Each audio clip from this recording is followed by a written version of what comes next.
কেইজন ল'লে? দুজন। আগতীয়াকৈ কৈ দিওঁ নি ফোনটো নাহাৰ বেগম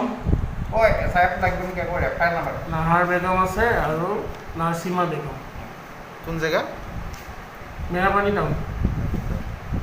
তেওঁলোকৰ কিবা চিন্টম হেৰি এজনৰ হেৰি আছে, জ্বৰ আছে, নাৰ্চিমা বেগমৰ জ্বৰ আছে আৰু মানে পেট বিষ আছে, আৰু নাহাৰ বেগমৰ অকল কাহ আছে, চাগে কাহ আৰু চাগে